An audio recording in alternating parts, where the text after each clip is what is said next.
Spirit. During visiting hours, I had to read to sick people, the kind of people who had no one. It was my punishment. Catholic school community service for farting on a nun's muffin. It was an accident, I swear to God. And every day would start the same way. She'd say, how you doing? I'd say, I'm doing all right. And she'd say, I'm doing just fine. Point in fact, the cancer had taken both of her breasts. And I imagine wherever cancerous breasts get thrown, two of them mourn their lost body, but she could laugh. She'd have laughed like a welcome mat. Wore the same kind of smile Curious George would wear if he finally came out of the closet to be with the man in the big yellow hat. She'd touch where they used to be and say, you know, it's probably good that they're gone. My ex-husband used to go about them all wrong.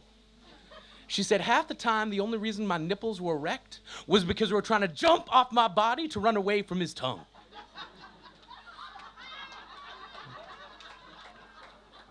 I was 13 years young thinking to myself, oh my God, you're awesome. For me, it was all about visiting hours. Hadn't read to her in days. She was too busy teaching me how to watch horror movies and laugh. Because all the monsters Hollywood can think up just aren't as scary as letting yourself be talked into believing you only half of what you are. She put a hand on each scar and say, if you really want to get scared, watch the news.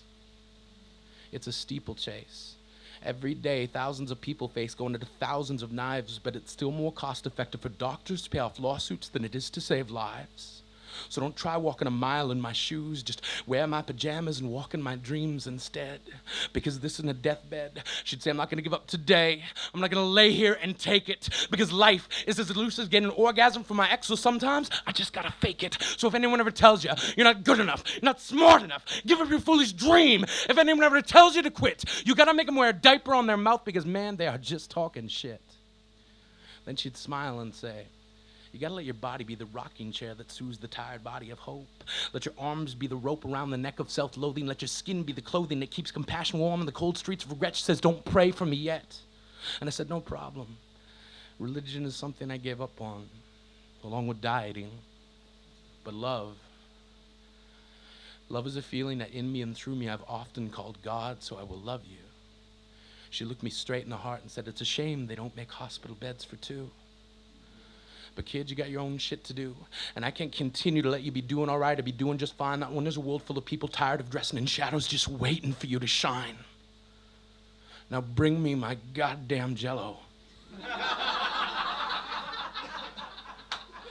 She liked Jell-O.